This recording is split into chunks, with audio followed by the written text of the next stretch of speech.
जिला सहकारी बैंक में अवैधानिक खर्च के आरोप के संबंध में जमीन कब्जा करने से लेकर बैंक घोटाले के सभी सवालों का पूर्व अध्यक्ष नवाज खान ने दिया जवाब। कांग्रेस नेता और जिला सहकारी बैंक के पूर्व अध्यक्ष नवाज खान ने मंगलवार को बैंक में हुए कथित घोटाले और जमीन कब्जा करने के मामले पर जवाब देते हुए मौजूदा अध्यक्ष सचिन बघेल की नियुक्ति को अवैध ठहराया है। उन्होंने कलेक्टर द्वारा पंचायत विभाग के सक्षम अधिकारी के बजाय बघेल को नियुक्ति करने के मामले पर कड़ी आपत्ति जाहिर की है।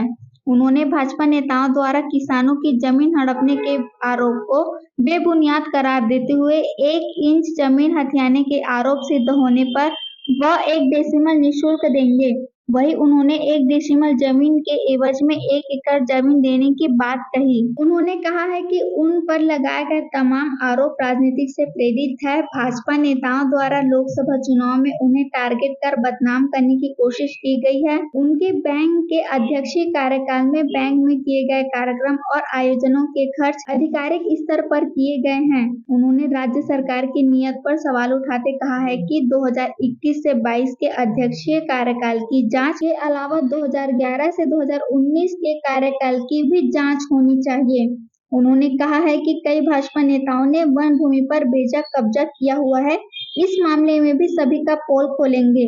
नवाज खान ने कहा है कि पुलिस और प्रशासन दबाव से डरने वाले नेताओं से नहीं है। उनके खिलाफ कोई प्रकरण पुलिस रिकॉर्ड में है तो वो तत्काल उन्हें गिरफ्तार किया जा सकता है। आप मुझे ये बताइए कि अगर छत्तीसगढ़ का किसान अगर उस सहकारिता की बैठक में जाता है, उनकी पेट में दर्द क्यों हो रहा है, क्यों मैं अकेला जाऊंगा?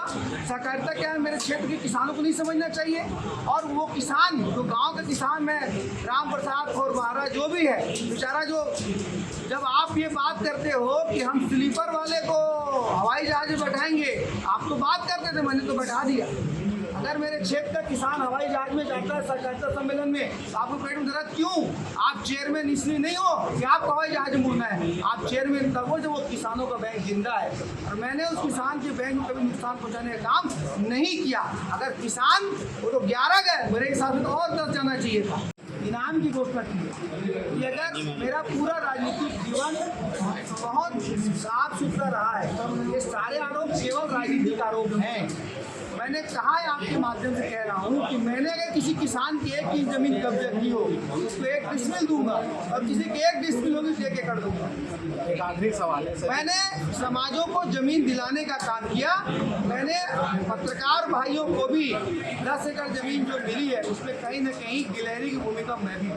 पिछले 2 साल से जब भी समझ लीजिए, मैं उस व्यक्ति को नहीं जानता हूँ, न ही मेरी कोई जान पहचान थी, ना ही वो मुझसे कभी मिलता था।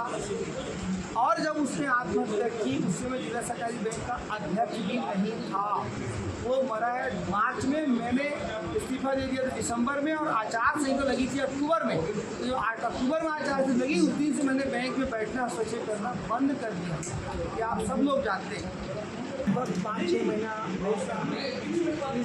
राष्ट्रीय पर्व आए, 15 अगस्त, 26 जनवरी, हर महीने हमारे सरकारी बैंक के अधिकारियों को बैठक होती है, जिसमें चाय नाश्ते की व्यवस्था होती है।